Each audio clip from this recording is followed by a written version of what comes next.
दोस्तों, मित्रों, भाई बहनों, नमस्कार। मित्रों, अब फैसले की घड़ी आ गई है। केवल एक दिन की दूरी शेष बची है। टॉपर वही बनेगा जो सिलेक्टेड टॉपिक पढ़ेगा। टॉपर कम पढ़ते हैं परंतु सिलेक्टेड टॉपिक ही पढ़ते हैं। आप भी सिलेक्टेड पढ़िए। अब मैं आपके लिए एकदम सिलेक्टेड टॉपिक लाया हूँ। बस इन्हें देखें और ध्यान से देखें और टॉपर बने। आइए चलते हैं सेलेक्टेड टॉपिक की ओर। देखिए, आपके लिए ये मुहावरे जो हैं चुनिंदा मुहावरे हैं और चुनिंदा लोकोक्तियाँ हैं। देखिए, इनके अर्थ और इनका वाक्य प्रयोग यहाँ दिया गया है। इन्हें आप अच्छी प्रकार से देखें। देखिए, पहला मुहावरा है अपना उल्लू सीधा करना। बहुत बार आया है, तो इसका अर्थ हो गया अपना स्वार्थ पूरा करना। वाक्य प्रयोग देखिए, अधिकांश नेतागण हमारे समाज सेवा तथा राष्ट्रीय सेवा की आड़ में अपना उल्लू सीधा करते हैं। दोबारा देखिए, अधिकांश नेतागण समाज सेवा तथा राष्ट्रीय सेवा की आड़ में अपना उल्लू सीधा करते हैं। दूसरा देखिए, बहुत इंपॉर्टेंट है, चुनिंदा है, गागर में सागर भरना, कम शब्दों में अधिक बात कहना। वाक्य प्रयोग देखते हैं, चतुर्वक्ता, वक्ता कहते हैं बोलने वाले को, लेक्चरार को, का मुख्यतम गुण है गागर में सागर भर देना। बहुत आसान है, बहुत इंपॉर्टेंट है। तीसरा मुहावरा देखते हैं, एक पंथ दो काज, अर्थात एक ही प्रयत्न से दो कार्यों का होना। अब देखते हैं इसका वाक्य प्रयोग, मुझे मौखिक परीक्षा लेने जाना ही है, मैं वहीं से तुम्हारी मार्कशीट भी ले आऊँगा। इस तरह एक पंथ दो काज हो जाएंगे। अगला देखते हैं, ऊंट के मुंह में जीरा होना, आवश्यकता से कम देना, बहुत कम देना। वाक्य प्रयोग देखते हैं, श्यामू एक समय में 15 रोटी खाने वाला है, उसे 2 रोटी देना तो ऊंट के मुंह में जीरा देने के समान है। नंबर 5 देखते हैं, दांतों तले उंगली दबाना, अर्थात चकित होना। वाक्य प्रयोग देखते हैं, ताजमहल की सुंदरता को देखकर लोग दांतों तले उंगली दबा लेते हैं। छठा देखते हैं, हाथ कंगन को आरसी क्या, जो है अर्थ है प्रत्यक्ष को प्रमाण की आवश्यकता नहीं होती। वाक्य प्रयोग देखेंगे, प्रमाण के लिए तुम्हारे फेल बच्चे की कापियां मौजूद है, हाथ कंगन को आरसी क्या। ठीक है, आगे चलते हैं। नंबर 7 पे देखते हैं, ईद का चांद होना, वेरी वेरी इंपॉर्टेंट, बहुत दिनों बाद दिखाई देना।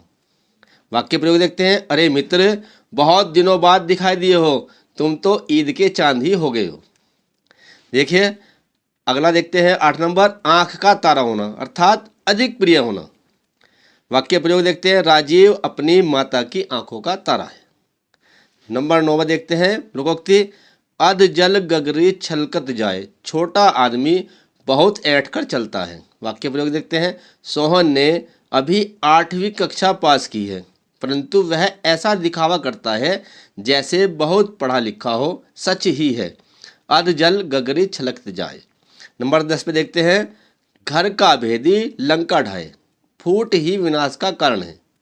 वाक्य प्रयोग देखते हैं, हमें सदा अपनों से सावधान रहना चाहिए, क्योंकि अच्छी तरह समझ लो कि घर का भेदी लंका ढाए। अब देखते हैं चुनिंदा संधि विच्छेद, जो बहुत बार एग्जाम में आए हैं और अब के भी इनमें से आएंगे, लाजमी आएंगे। देखिए, नंबर 1 पे देखते हैं, अत्याचार, ये संधि विच्छेद हो गया इसका, अति जमा आचार है। फिर देखते हैं नंबर 2 पे रमेश है, तो रमा जमा ईश है। नंबर 3 पे देखते हैं, इत्यादि, इति जमा आदि। नंबर 4 है नायक है, नई जमे अक है। फिर नंबर 5 पे देखते हैं, साक्षर है, से जमा अक्षर है। फिर देखते हैं नंबर 6 पे पाव के, पौ जमा अक है। नंबर 7 पे देखते हैं, नायक है, नई प्लस अक है। 8 पे है स्वागतम, वेरी वेरी इंपॉर्टेंट, सु जमा आगतम है। नंबर 9 पे है हिमालय, हिम जमा आल्य। फिर 10 पे देखते हैं, मध्य हरि, तो हो गया मधु प्लस अरि। 11 नंबर पे देखते हैं, परमार्थ है, परम जमा अर्थ है। नंबर 12 पे है पवन, पो जमा अन। फिर नंबर 13 पे है सूर्योदय, सूर्य प्लस उदय। फिर देखते हैं 14 नंबर पे जयति, जय प्लस इति। अच्छा, 15 पे देखते हैं दिवाल्य, देव प्लस आल्य, वेरी वेरी इंपॉर्टेंट है, इनको ध्यान से देखिए। अब बढ़ते हैं विभक्ति की ओर। चुनिंदा विभक्ति है ये। देखिए एक और मैंने विभक्ति लिखी है, ये देखिए आत्मवी, तो यह बहुवचन तृतीया में है। फिर आत्मने, ये कई बार आए हैं दोस्तों। एक वचन चतुर्थी, फिर है आत्मनी एक वचन सप्तमी, फिर नंबर 4 पे है नामनी, तो ये एक वचन सप्तमी में है। फिर नंबर 5 पे देखते हैं नामने एक वचन चतुर्थी, फिर देखते हैं आत्मने एक वचन पंचमी, फिर 7 नंबर पे है नामना एक वचन तृतीया। ये बहुत बहुत इंपॉर्टेंट है, ध्यान से देखिए आप इनको सभी को। अब चलते हैं शब्दों में सूक्ष्म अंतर। 2 शब्द दिए रहेंगे, उनमें आपको उनका अर्थ लिखना है, अपने आप उनमें अंतर आ जाएगा। देखिए यहाँ पे लिखा हुआ है तरणी और तरुणी। ये जो विकल्प में आते हैं, जो मैंने सीधा लिख रखा है उत्तर, आप वहाँ विकल्प में मिलेगा आपको, तो जो उत्तर ठीक होगा उस पर आप जो टिक कर देंगे। देखिए तरणी का मतलब सूर्य और तरणी का मतलब नौ और नौ। फिर है अंश और अंशु, अंश का मतलब भाग और अंशु का मतलब किरण। सुत और सूत, सूत का मतलब पुत्र और सूत का मतलब है सारथी। सारथी कहते हैं रथ हाँकने वाले को। जो सूत पुत्र तो इसलिए कहलाया कर्ण, तो जो है वो सारथी पुत्र थे, ध्यान रखना। कुल, कुल मने वंश और कुल मने किनारा, बहुत इंपॉर्टेंट है, कई बार आया है। अब देखते हैं नंबर 5 पे तरंग और तुरंग। तरंग का मतलब है लहर और तुरंग का मतलब है घोड़ा।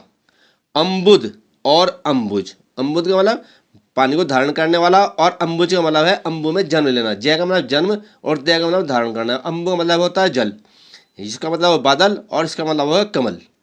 अम्बुज में जन्म लेना अर्थात पानी में जन्म लेना वाला कमल। फिर एक तो स्वर्ण, आधा से वाला तो स्वर्ण हो गया, ये तो हो गया सोना। और जहाँ पे पूरा से है ये स्वर्ण है, ये उच्च वर्ग या उच्च जाति। फिर अविराम और अभिराम। अविराम का मतलब लगातार भी होता है, निरंतर भी होता है और अनवरत भी होता है। अभिराम का मतलब होता है आकर्षक या सुंदर। देखते हैं बात, बात का मतलब बातें, और वात, वात का मतलब हवा। पुरुष, पुरुष का मतलब मनुष्य, और परुदे की यहाँ मात्रा नहीं है तो यह होगा परस, इसका मतलब होगा कठोर। बढ़ते हैं सिलेक्टेड अनेकार्थ शब्द की ओर। अनेकार्थी शब्द आते हैं। देखिए विधि कई बार आया है, कानून होता है इसका मतलब, और ब्रह्म होता है।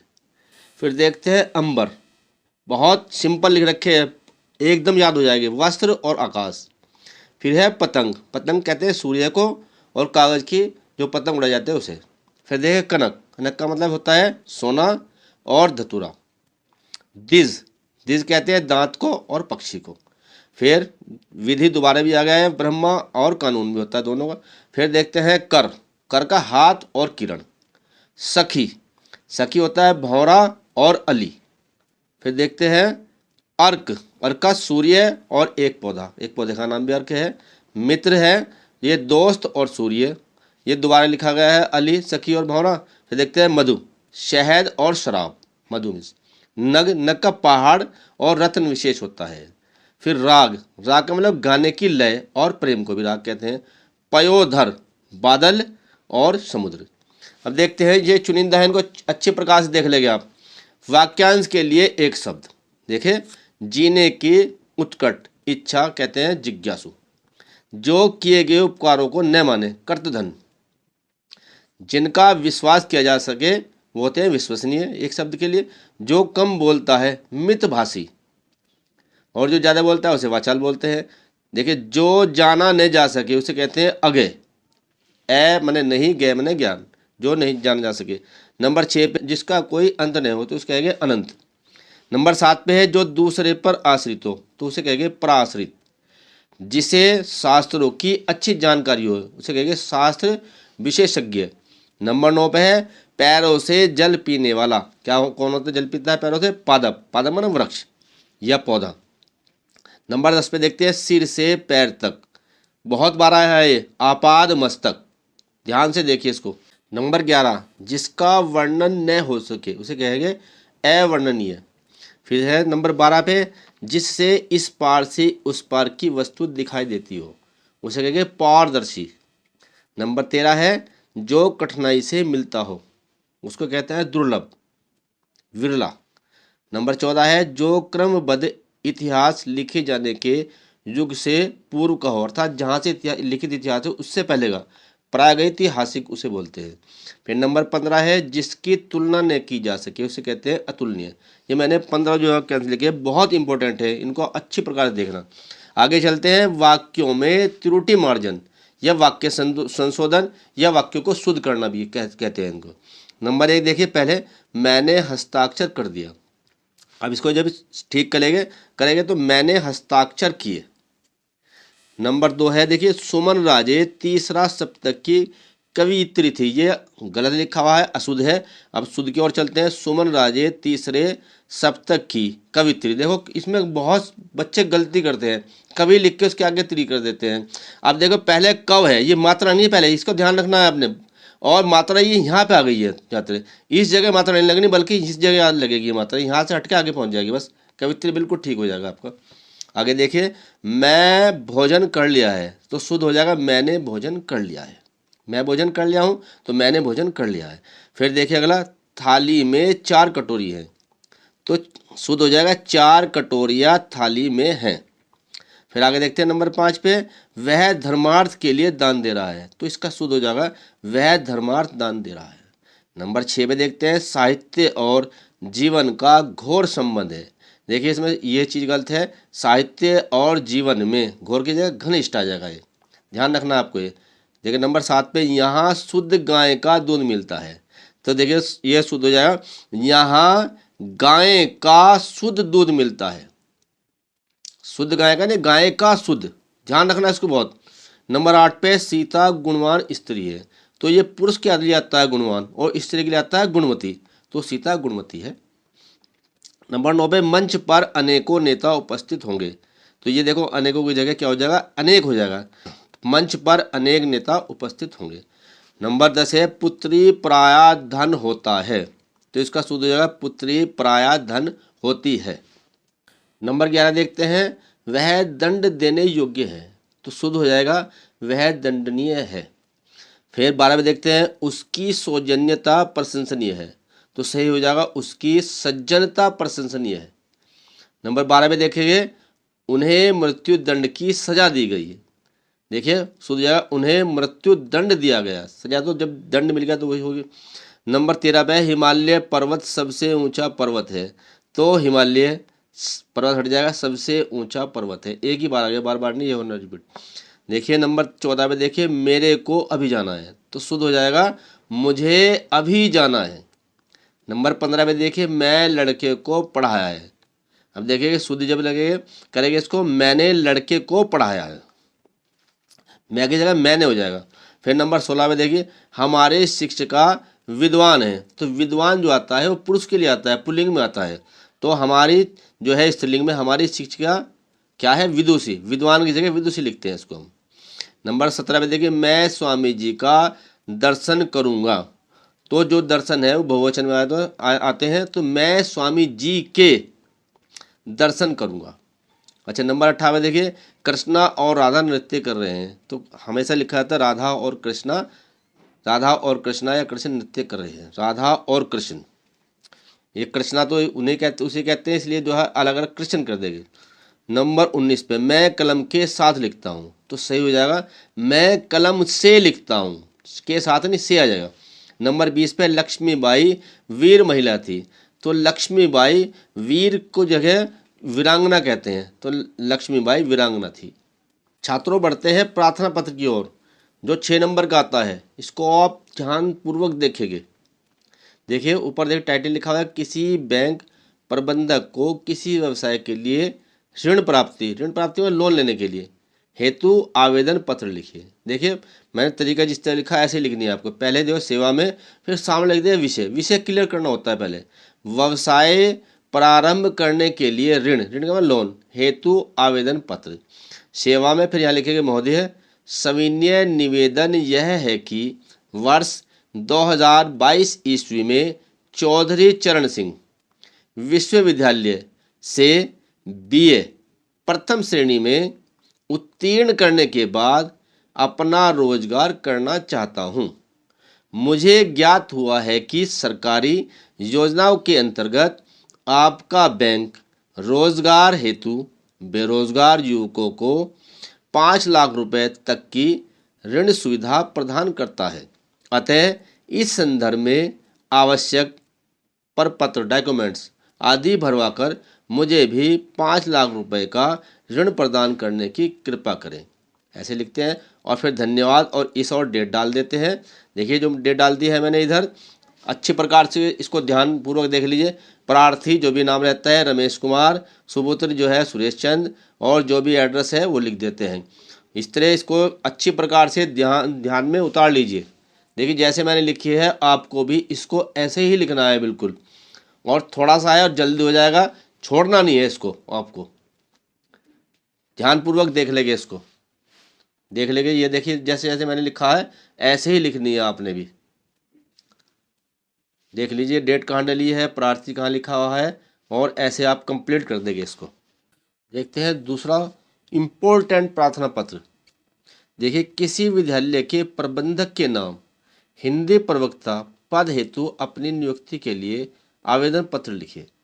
ये जो है कई बार आया है, ये मैंने चुनिंदा पत्र रखे हैं। देखिए सेवा में प्रबंधक महोदय सरस्वती विद्या मंदिर इंटर कॉलेज सहारनपुर, आप कोई सा भी लिख सकते हैं। इसके नीचे स्कूल का नाम लिखना है, कोई से स्कूल का नाम लिख दीजिए। फिर विषय हिंदी प्रवक्ता पद हेतु अपनी नियुक्ति के लिए आवेदन पत्र, ये लिखेंगे हम जो है विषय में। फिर देखिए महोदय समाचार पत्र दैनिक जागरण के 10/8/2022 के अंक में प्रकाशित विज्ञापन के अवलोकन से ज्ञात हुआ है कि आपके विद्यालय में हिंदी प्रवक्ता का एक पद रिक्त है। मैं इस पद पर नियुक्ति के लिए अपना आवेदन प्रस्तुत कर रहा हूं। मेरी व्यक्तिगत योग्यताओं का विवरण निम्नलिखित है या निम्न वर्णित है। देखिए यहाँ पे हाई स्कूल प्रथम श्रेणी, फिर इंटरमीडिएट प्रथम श्रेणी, फिर नंबर 3 पे BA प्रथम श्रेणी, फिर B.Ed जो है वह प्रथम श्रेणी में है, फिर है MA प्रथम श्रेणी। अब 6 पे है पाठ्येतर क्रियाकलापों जैसे वाद विवाद प्रतियोगिता, अंताक्षरी तथा परिसंवादों में भाग लेता रहूं। आगे बढ़ते हैं 7 पे कॉलेज में NSS में सक्रिय भाग लिया है। फिर लिखेंगे महोदय उपरयुक्त योग्यताओं के साथ मैं आपको पूर्ण विश्वास दिलाता हूं कि यदि मुझे उक्त पद पर नियुक्त किया गया तो मैं पूर्ण निष्ठा के साथ अपना कार्य करूंगा तथा छात्राओं तथा छात्रों को विषय का गहन ज्ञान प्रदान करने का प्रयास करूंगा। यह आप अच्छी प्रकार से देख लें, इसे ऊपर तक एक बार और देख लें इसको।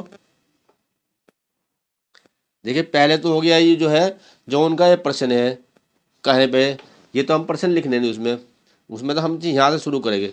देखिए सेवा में प्रबंधक महोदय सरस्वती विद्या मंदिर इंटर कॉलेज सहारनपुर, या जो भी आपका कॉलेज है वो लिख देंगे इसके नीचे, और यहाँ पे इसका विषय लिख देंगे। देखिए हिंदी प्रवक्ता के लिए आवेदन पत्र, और फिर महोदय इस और लिखेंगे, और फिर ये जो है लिखते चले जाएंगे हम इसको। ध्यानपूर्वक देख लीजिए आप इसको। और फिर जो जो हमने किया है उनका ये high school, intermediate, BA, B.Ed, MA, और फिर जो एक्स्ट्रा क्वालिफिकेशन है उसके बारे में चर्चा कर देंगे। और फिर देखिए नीचे इस प्रकार लिखेंगे।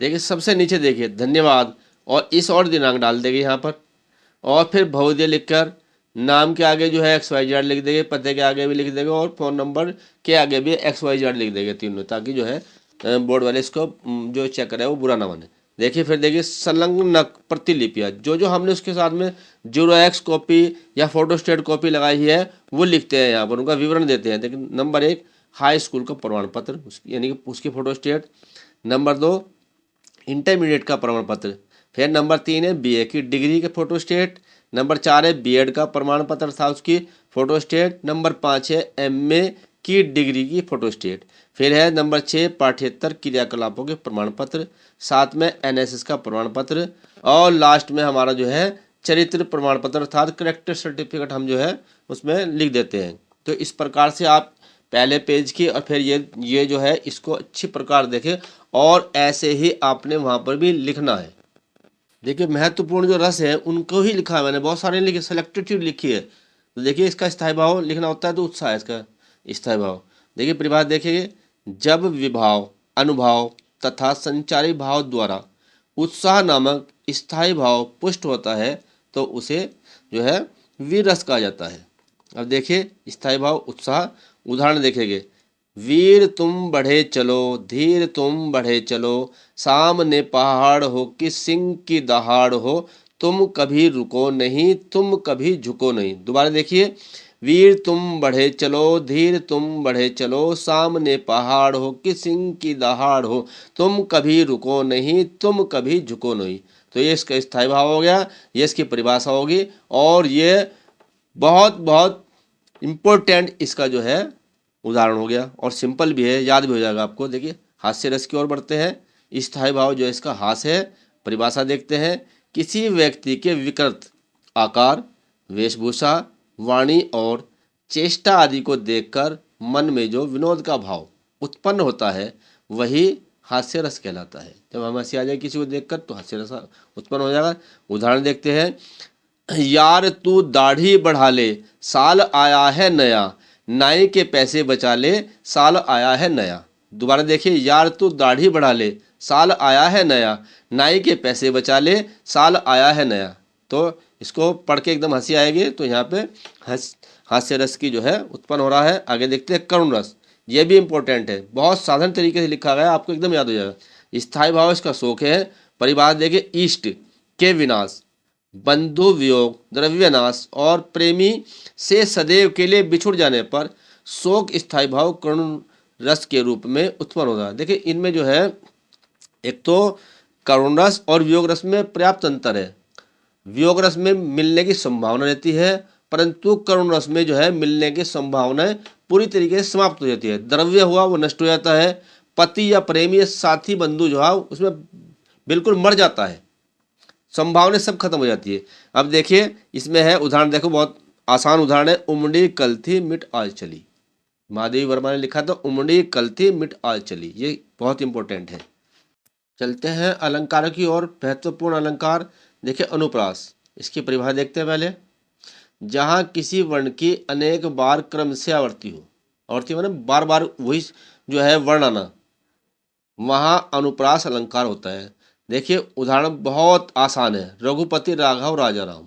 आप इसको आराम से याद कर लेंगे, आराम से लिख देंगे, टेंशन नहीं लेने का है। देखिए यहाँ देखिए रे, इस जगह भी ये भी सारे में रे आ रहा है, तो जो है यहाँ पर अनुप्रास अलंकार है। यहाँ रे वर्ण की आवृत्ति अनेक बार होने से अनुप्रास है। बहुत ही सिंपल तरीके से लिखा गया है, एकदम याद हो जाएगा आपके। आप एक बार देख लीजिए, आपके दिमाग में सेट हो जाएगा। देखिए श्लेष अलंकार देखते हैं फिर। परिभाषा, जहाँ कोई शब्द एक ही बार प्रयुक्त हो किंतु प्रसंग भेद में उसके अर्थ एक से अधिक हो, वहाँ श्लेष अलंकार होता है। दोबारा देखेंगे, जहाँ कोई शब्द एक ही बार प्रयुक्त हो किंतु प्रसंग भेद में उसके अर्थ एक से अधिक हो, वहाँ श्लेष अलंकार होता है। देखिए उदाहरण देखिए, बहुत इंपॉर्टेंट है। रहीमन पानी राखिए, बिन पानी सब सून, पानी गए न उबरे, मोती मानुष चून। देखिए दोबारा देखिए, रहीमन पानी राखिए, बिन पानी सब सून, पानी गए न उबरे, मोती मानुष चून। यहाँ पानी के तीन अर्थ हैं। पहला कांति, दूसरा आत्मसम्मान और तीसरा जो है जल। अब देखते हैं आगे यमक अलंकार, वेरी वेरी इंपॉर्टेंट। परिभाषा देखते हैं।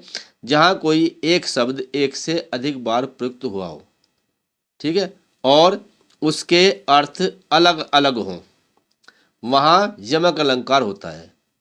देखो बहुत आसान है। इसमें देखिए, सजना है मुझे सजना के लिए, एकदम याद हो जाएगा आपके। देखो यहाँ पहले सजना का अर्थ है श्रृंगार, श्रृंगार का मतलब डेकोरेट होना, और दूसरे का है सजना का अर्थ है नायक या पति। तो एक बार वो देख लेंगे। जहाँ कोई शब्द एक से अधिक बार प्रयुक्त हो और उसके अर्थ अलग अलग हो, वहाँ पे यमक अलंकार होता है। जैसे सजना है मुझे सजना के लिए। देखते हैं छंद की ओर। छंद में चौपाई छंद बहुत महत्वपूर्ण है, कई बार आया है, अब कभी आएगा ये। देखिए चौपाई, यह सममात्रिक छंद है। इसमें 4 चरण होते हैं। प्रत्येक चरण में 16-16 मात्रा होती है। पहले चरण की तुक दूसरे तथा तीसरे चरण की तुक चौथे चरण में मिलती है। देखिए राइमिंग वर्ड्स बोलते हैं। प्रत्येक चरण के अंत में यति, यति का मतलब विराम। चरण के अंत में जगण एवं तगण नहीं होना चाहिए। देखो ये सममात्रिक छंद है, इसमें 4 चरण होते हैं। प्रत्येक चरण में 16-16 मात्रा होती है। पहले चरण की तुक दूसरे में तथा तीसरे चरण की तुक चौथे में मिलती है। प्रत्येक चरण के अंत में विराम होता है, यति का मतलब विराम, और चरण के अंत में जगण एवं तगण नहीं होना चाहिए। अब देखिए उदाहरण देखिए, आपको वैसे याद होगा ये, जय हनुमान ज्ञान गुण सागर, जय कपीस तिहुँ लोक उजागर, रामदूत अतुलित बलधामा, अंजनी पुत्र पवन सुतनामा। एक बार और देखेंगे, जय हनुमान ज्ञान गुण सागर, जय कपीस तिहुँ लोक उजागर, रामदूत अतुलित बलधामा, अंजनी पुत्र पवन सुतनामा। देखिए केवल मैं समझाने के लिए मात्रा लगाई हुई है, आपको बोर्ड में मात्रा नहीं लिखनी, केवल उदाहरण दे देना है आपको। ये जय हनुमान ज्ञान गुण सागर, जय कपीस तिहुँ लोक उजागर, रामदूत अतुलित बलनामा, अंजनी पुत्र पवन सुतनामा। बस उदाहरण लिख दिया कंप्लीट, परिभाषा लिखी, उदाहरण लिखा, आपके नंबर पक्के। अब दोहे की ओर बढ़ते हैं। देखिए दोहा यह अर्धसमात्रिक छंद है। इसके प्रत्येक प्रथम एवं तृतीय चरण में 13-13 मात्राएं और द्वितीय चतुर्थ चरण में 11-11 मात्रा होती है। यति चरण के अंत में होती है, यति का मतलब विराम होता है। सम चरणों के अंत में तुक भी होना चाहिए। सम का मतलब 2 और जैसे 4, ये सम चरण कहलाते हैं, और 1 और 3 विषम चरण कहलाते हैं। देखिए मेरी बहुबाधा हरो राधा नागरी सोई, जा तन के झाए परे श्याम हरिदूत होई। ये इसका उदाहरण लिख देंगे और ये परिभाषा लिख देंगे इसके। और ये जो है दोहा इसका उल्टा, ये दोहा का उल्टा। देखिए सोरठा देखेंगे, सोरठा अर्धसमात्रिक छंद है। इसमें 4 चरण होते हैं। इसके पहले और तीसरे चरण में 11-11 मात्राएं तथा दूसरे और चौथे चरण में 13-13 मात्राएं और होती है। यह दोहे का उल्टा होता है। जब यह मान लिया हमारे में दोहा याद है तो सोरठा उसका उल्टा लिख देंगे, सोरठा याद हो तो दोहे को उल्टा कर देंगे। अब देखिए उदाहरण, राम स्वरूप तुम्हार बयन अगोचर बुद्धि पर, अविगत अखत अपार नेति नेति नित निगम कर। राम स्वरूप तुम्हार बयन अगोचर बुद्धि पर, अविगत अखत अपार नेति नेति नित निगम कर। ये उदाहरण है और ये इसकी परिभाषा है। आप अच्छी प्रकार से इनको याद कर लेना। देखिए दोस्तों आपके लिए निबंध में सिलेक्टेड निबंध है ये, आतंकवाद समस्या और समाधान। नंबर 2 है जनसंख्या नियंत्रण। अच्छा, अर्थात बढ़ती हुई जनसंख्या, कुछ भी देता है टाइटल जनसंख्या वाला तो ये छाप देना आपने। शिक्षा में खेल कूद का स्थान, बहुत बहुत इंपॉर्टेंट है ये वाला। देखिए पर्यावरण प्रदूषण समस्या और समाधान, ये भी जो है जल प्रदूषण, वायु प्रदूषण, ध्वनि प्रदूषण, इसको बना के भी लिखा जा सकता है। मैंने वैसे जो है ये जो इसका निबंध भी आपके पास भेजा है। विज्ञान के चमत्कार, विज्ञान क्या क्या चमत्कार कर रहा है ये आपको याद अवश्य करना है और ये भी आपको इनमें से देख लेना है एक बार। परंतु ये वाला, ये विज्ञान के चमत्कार, पर्यावरण प्रदूषण और शिक्षा में खेल कूद का स्थान। अगर आपको वीडियो पसंद आए तो लाइक कीजिए, चैनल को सब्सक्राइब कीजिए, अपने दोस्तों से शेयर भी अवश्य कीजिए। और मित्रों दोस्तों, मैं और दूसरे सब्जेक्टों की वीडियो भी जो है बनाकर जो है चैनल पर डाल रहा हूँ। आप इनको भली भांति देखें, आपके अच्छे से अच्छे अंक आएंगे। धन्यवाद।